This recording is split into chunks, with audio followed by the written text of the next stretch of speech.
Welcome to another episode of Crash Talk 3D, everyone. We're here being where we bring real stories and real consequences and real conversation to the forefront. I'm your host, LaDonna Claw, and every time we sit at the table or your home front in their living room, our mission is stays the same. We're here to educate, to empower, and to make sure that no family has to learn the hard way. This is where the truth meets accountability and where we live and experience becomes a tool for change. Introducing my co-host, Michael Gersh, Good evening. along, which is I want you to know, or everyone that doesn't know, he is a survivor, an educator. He's also a comedian, definitely that, and a man who has turned tragedy into a lifelong commitment to saving lives. Michael brings heart, humor, and honesty to every conversation we have, and I am so grateful to share this platform with him. I'm also introducing our guest of the hour. This is Mr. Chris and Miss Jamie White. And I respectfully want them to know we honor them and being here and talking with us and sharing their story. And because they have such a powerful story that fight for safer roads. Um, so at this time, because we're here to talk about Crash Talk 3D, and they're bringing one of the 3Ds to talk about on the drunk, drug, and distracted driving. And distracted driving is today of accountability. Michael, what you have to say today? That's a lot of pressure for me to bring humor to this on a daily basis. That's just a lot. I don't know. It's Taco Tuesday, maybe Wednesday. I can, Oh, that's right. It is but Taco uh, Tuesday. but I'm thrilled to have Chris and Jamie on our podcast today after my research with their story. Very impactful. So I'd like to open up to both of them to share their story with our viewers. So right now, Thank you. Jamie, I'm Um, not, you you want to can be get the first one started. to start, or is it going to be Chris about your family's journey on the mark unimaginable loss? However you want to start it. Tell us a little bit about the family and what led you to where you're at and what you're doing now.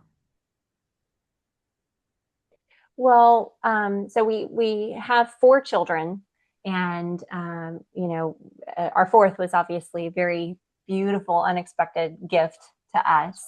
We were any just like any other normal family, and we lost our 2-year old Allie Estelle White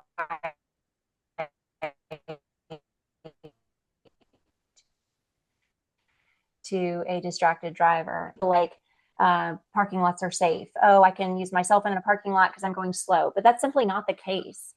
And so we where my husband had taken our two sons to their soccer game in Old Settlers Park in Round Rock.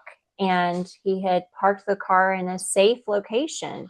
It was right in the same aisle as the field. So really, they just had to cross an aisle to get to the field. He had parked right beside a grassy area where he could get the kids safely out of the car, walk them across that aisle, and it was within full view of incoming cars. So there were there were no obstructions of visibility or anything from incoming cars into the parking lot. And really, what happened that day is he had gotten the boys safely to the field, and then he had gotten Allie out. She was the last one out of the car.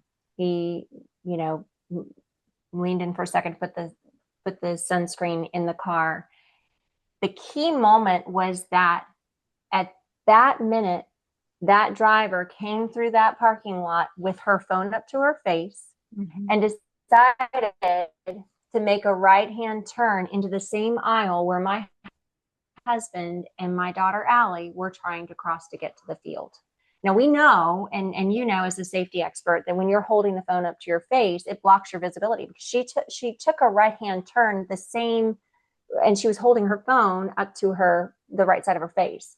So she didn't look before she made that decision to make sure there were no pedestrians, no other cars, nothing. And the reason why why she didn't look is one, she was blocked, her visibility was blocked, but also her focus was on the conversation.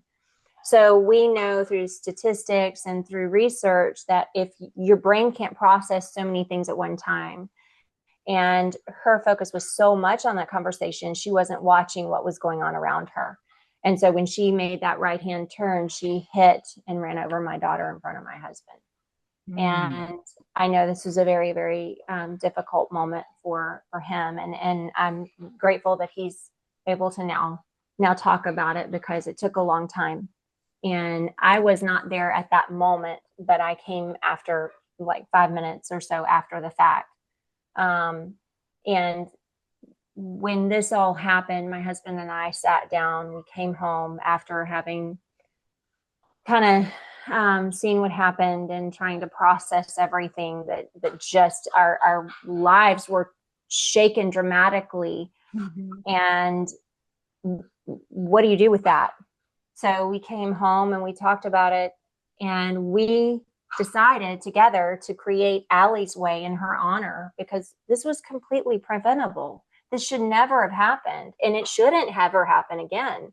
And if we just take more time to watch our surroundings and be more selfless, then we can prevent other kids from getting run over. We've had 2 children in the last 3 weeks get hit by cars. And they were both on their bicycles, and they're both either riding to or from school. And we don't know the facts of the case, or whether distracted driving was involved, but it's a suspicion. Yeah, like part of the problem is when I took the boys across the parking lot, and as I was about to take Allie, I was getting the bag and everything. She saw her older brother Brady, and so she was running over to him because she saw him. And then this lady came flying through, and I started chasing Allie. But there's no speed bumps in the parking lot, and apparently I learned after the fact that there's no laws in parking lots because they're private property. So there's no like penalty for someone driving fast, driving reckless, because it's not a school zone, it's not a public road, and there's no like requirement to have speed bumps. So she had no reason to slow down to protect her car. She was just racing through blindly. And I was chasing after Allie, and I just was not fast enough. And I was like inches away from almost being able to get her. But now, I don't know if y'all said the yeah. city, and this is right in Round Rock, Texas. It's in Round Rock, Texas, Yes. but if you're in a parking lot, it's private property. It's not I a see. public Okay. road. Okay. So it's a public Texas road, laws. or a private parking lot in the park is a parking lot that's private property. So there's no like pedestrian or traffic laws, which is kind of ridiculous. Okay. But also there's no, as far as laws go, there's also a gap. So we know there's a texting ban, but having worked with, having run Allie's Way and working with the statewide law enforcement the way I do now, we know that the texting ban is completely unenforceable. And so, one of the reasons they said that the driver had no criminal consequences at all. She was charged with reckless homicide and negligent homicide, but those did not stick, and they did not indict her. And one of the reasons the DA told me is because there's no law that she technically broke. So, so you can run over somebody and kill somebody and not be held accountable because there's no law. Well, we need to fix that. Right. So there's no law on, I thought here in Texas, I'm in Texas as well. In fact, y'all are really in my back door area. So you're basically stating that someone can text, my allergies, excuse me. Someone can text, but unless the law enforcement sees them, it's not sticking. Well, it's or not if they even admit illegal in Texas. It's on a city by city basis. So every okay. city has their own law. So the state of Texas has no ban on that, is my understanding. Okay. So there's a, or maybe I'm wrong. No. Okay. No, I just want to clarify. So there is a statewide texting ban, but the reason it's unenforceable is because, right. The law enforcement officer, it's two reasons. The burden of proof is too hard.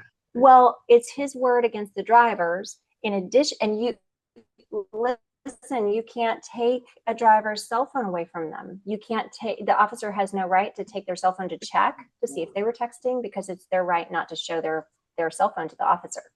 The other thing is it doesn't cover things like FaceTiming. Do you know you can FaceTime in a car, and you can Instagram, you know, all of these things. And I think for a while there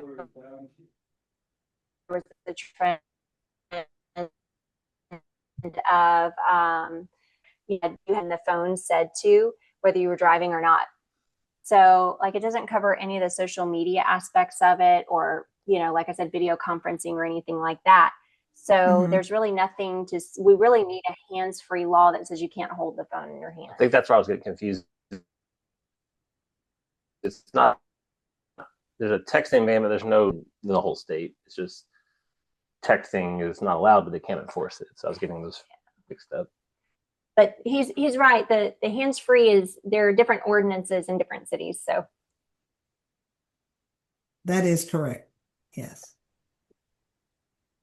Michael? As I was listening, I jotted down a few questions, and I have one for Chris I'm going to come back to in a few seconds. But one thing, Jamie, you touched upon was, and this is one of my huge pet peeves about social media, is seeing people post recordings of them driving while making videos. It's outstanding, it's astonishing to me that these people continue to make videos as they drive and post it like it's nothing. And the fact there's no accountability, at least in Texas, I don't know what Ohio is like, is incredible. Is one of your goals to work on law and change law where you are? yes. So I've been to session 3 times. My goal is to go for a 4th this coming session. I know Senator Zaffarini has a hands-free bill that she has now, over the last 2 sessions, named Allie's Way Act. And that is a statewide hands-free bill that would hold people accountable. So basically, and it simply says if a law enforcement officer sees somebody holding their phone in their hand, they can pull them over and issue a citation just for holding it in their hand. And that would do 2 things. It should make people, you know, less likely to hold it in their hand while they're driving, because they know they could be pulled over and issued a citation. But 2, it would also post accountability. So if we could then say, okay, there's a law that she broke, she killed somebody, we can now hold her criminally accountable for breaking that law. And so we know for sure, I've done a lot of research on this. Georgia and Missouri have hands-free laws that have been massively effective. We also know that through research that the best, I believe it's 31 states now have hands-free laws, and they're working. They have reduced distracted driving fatalities and collisions by a large percentage. And I'll have to get that for you. If you don't know it, I off the top of my head can't remember what it was. But I do know that we are spending, as a state, billions of dollars every year on not just the human aspect of it, but on the economic impact of it. So if Texas can get that hands-free bill passed, we could then save billions of dollars as a state on distracted driving collisions. Wow. So the one question I have for Chris, and this is the first time we've had another man on here, so to ask, and this might be a tough question, but as LaDonna said, I'm a victim and survivor of a drunk driving crash that killed my mother when I was 8 weeks old, almost myself. So I spent a lifetime dealing with grief and trauma. And if you want to answer this, Chris, go ahead, and if not, that's fine. But how have you coped with your grief and trauma these last few years, and how do you find balance now in life? Yeah, no, it was hard. It was really hard at first, and I did go to therapy for several years and did is it EMDR? Is that I've done that. Did you have the light stuff or the hand things? I had the hand thing. Yeah, that's what I did too. I didn't do that probably the first year. I did that maybe the second year Okay. once I get to the point All where right. I could, just to try to process it and try to Sure. not have. And there's triggers. There's triggers. A lot at first. Something I'd see, something that would remind me the first of everything that you experience. After the loss. But it took a while for sure.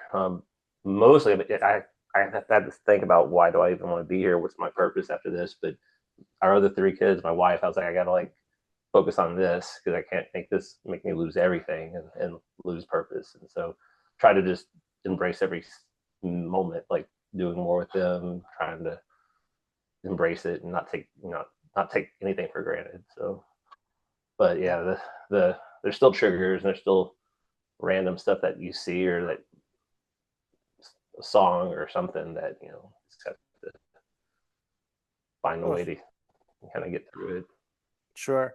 The other question I have frequently is now. Oh, sorry, they're less frequently now, but they still are just as impactful. It's just you never know when they're going to come. Sorry. Okay. All right. No, and there's a little bit of delay. Can you talk more about Allie's Angels, and was that set up by teens in your community, or did you guys set that up for the teens? Was really you and our daughter, right, Addison? Yeah, yes. Really, I mean, it's been a rough road for Chris because it's different for me because I wasn't there when it happened. I came afterwards, and I dealt with my own amount of deal currently even now with my own. We all do with our own level of grief and our own triggers. But I felt like it was easier for me to take on Allie's way and run with it because for me anyway, it was channeling my grief into something positive.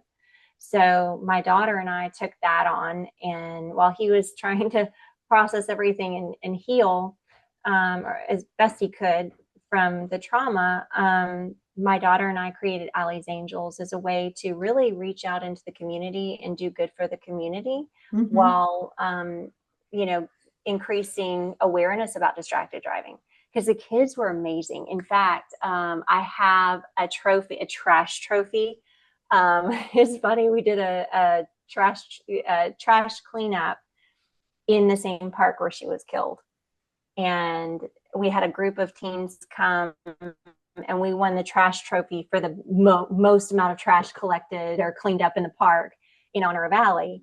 And all the kids wore their Allie's Angels t-shirts. And so it was a great opportunity for people to see that logo and ask about it. Hey, what's Allie's Angels? And then the kids would take that and run with it, and they'd tell the story and they'd share the awareness. And so it was a really great opportunity. And we really wanted to expand on that. And we still do want to get that extended to as many cities as we can.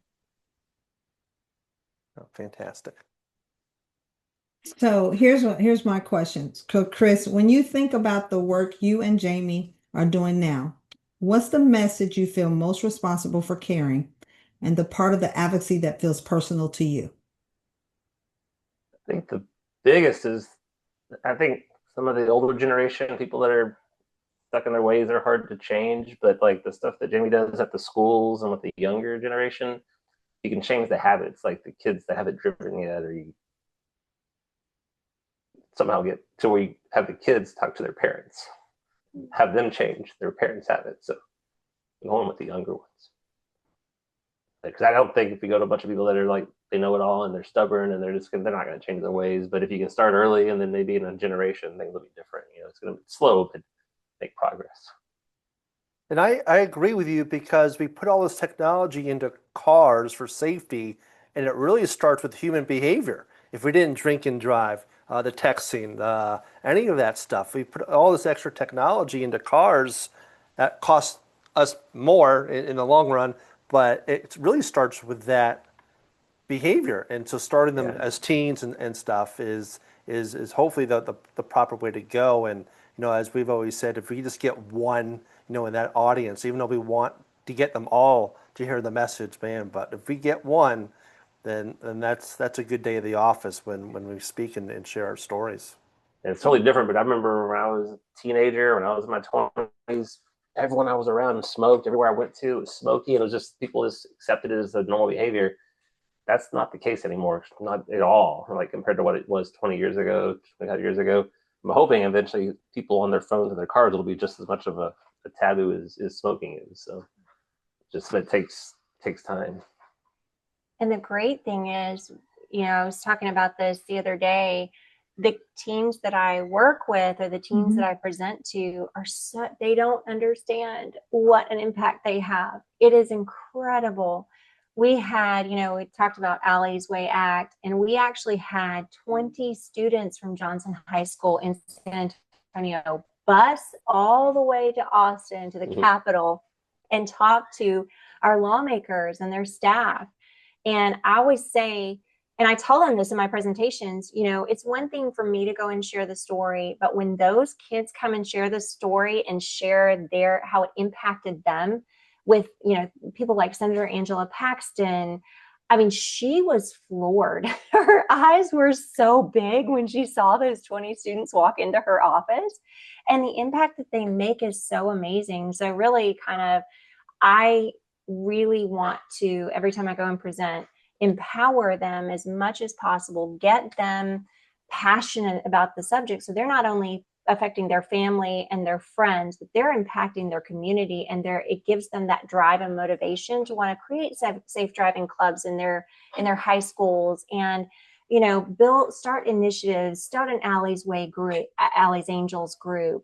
Or even we have a court program in Georgetown where the students I've worked with Tina Heine, the court clerk in Georgetown. She's produced a remarkable program. It was her idea, so I can't take credit for it, but I think it's amazing. But I would like to replicate that in other courts where the students they get a ticket, they watch Allie's Way video. It's a semi-reenactment about what happened to Allie, and it's on our website, and they watch this video and then they write an essay on how it impacted them and what they're going to do to change their ways and make a positive impact moving forward. And this not only empowers them to do something, but it also gets them to think about their actions and try to prevent it. Is that when you've talked to judges about, instead of just giving them a penalty or a fine, have them do community service or education around that? And so it's something they have to spend time on, but it's to help them learn and change behavior. Yeah, that's so important. Are you doing so? You're targeting younger people with their driving. What about adults as well? Anything for them? So as Chris mentioned, the idea is to get these young people to take the reins to do the work on, within their influencing families or parents. Right. And legislation might impact, adults if they don't want to get in trouble, but it's like the behavior is the harder thing to change. Because think about it this way: when I go, and I've spoken with women's organizations, and I've done some advocacy work with adults, but the biggest change that I've seen with adults is, it's one thing, again, it's one thing when I tell them this, right? You need to put your phone down, stay focused on the road. Here's the facts and figures to support what I'm saying and why it's important. But then when their kids tell them in the car, hey, Mom, why are you picking up the phone? That's dangerous. Do you remember Allie's story? That's when it really starts to hit. Right. And that's a great way for them to get that message. Because I remember my dad would drive with both of his feet. And one of the things he would always say is, one of those expressions, do what I say, not what I do, type of thing, right? Yeah. I'm not a father, but if I had kids, that would be one line I would be having. Along with, I'm not sleeping, I'm resting my eyes. But that's a whole other topic right there. I didn't hear that. It's universal, right? How do you two find balance these days in your lives with everything you're going on? Not only as parents, work and everything, but also Allie's Way. How do you find that balance? It's not easy. Thing because there is no Jesus, which is true. I think it's just prioritizing. I think, can you say that again? Because we missed the laugh. I think the connection is a bit slow, so we missed what you just said. Oh, oh, yeah. Say it's not possible. Like that's something Jamie will say often. Like I can't do all this. There's so much, and like she's doing everything she can. I'm doing everything I can, and you just you feel like you never will do it all, but you just try. And so Okay. between the, the nonprofit, the school, the work, the kids, their activities, and teenagers, that's a whole other thing we're having to go through. We have one, our oldest is in college. Our second oldest is about to be in college. We have a middle schooler. Oh boy. I went back to college. Teaching kids to drive too in this world, and like I have to do that. She can't do it. I have to do it. And that's stressful. I get too nervous. I bet. So we have about 2 minutes left. LaDonna, I'm going to leave it open for your last question for them. So tell me something that y'all remember, because this little beautiful, she gray-eyed, right? She's have gray eyes, Light blue. light blue. Okay. Oh, I've got a picture. Actually, I don't know if it's the best one, but it's a closer up. Oh, I don't know if you can see it. The light. Let's see if I can turn this There we go. light off for a moment. My allergies. Yeah, I see her. Oh, yeah, that's the beautiful little Allie. Yes. It's funny because when she was, sorry, I'm turn that light back on. It was funny when she was a baby. There were two things that really stood out to me in her pictures. One of them, when she was 1 year old, I put a superhero. She might have been one. She might have been younger than that, but I put a onesie with a cape and it says hero across the front. Okay. Can you hear me? Okay. Yes. Yeah, now I can. Okay. Great. Yeah, it's a delay in it a and little so we always say she's our superhero because her story is saving lives. And even back then, she had her hero outfit. And then the other thing is when she was a baby, I put a onesie on her that had a scripture across the front of it, and it said "fearfully and wonderfully made," and so that is her scripture. She was tiny but very mighty. Okay. Oh, she was teeny tiny. In fact, she was when she was killed, she was about to turn 3. So she was killed in September of 2019, and she would have turned 3 in December of that year. And she only weighed 26 pounds. Wow. She was tiny, but man, she's a force. She was then, and she still is now, because her story is really, really impactful. So tell us, how can anyone that wants to learn further about Allie's Way or sponsor or partnership with you, how can they get in touch with you? I would please email me. I would recommend using our email address called Allie's Way Corp. It's ALLIESWAYCORP@gmail.com. That is the fastest way to get in touch with me. People can also visit our website at allieswaysaves.org. And they can message me through that as well. And we also really need as much support as we can. It takes a village to make this kind of an impact that we need to make, because as I mentioned earlier, we're still losing people. We're losing children. 2 in this community in Round Rock have been hit, 1 killed, 1 is in a hospital with major injuries in the past 3 weeks. And that's unacceptable.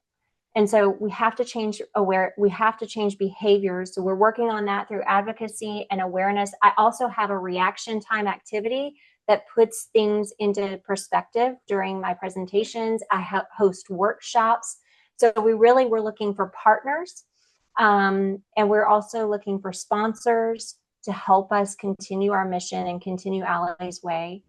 And we also need volunteers. So we're asking people to come together, join our mission, and join our village. Okay. But Donna, we have about 30 seconds left if you want to All right. Well, there close you it have out. it. There you have it, folks. This is Mr. Chris and Miss Jamie White, Allie's Way. Please look at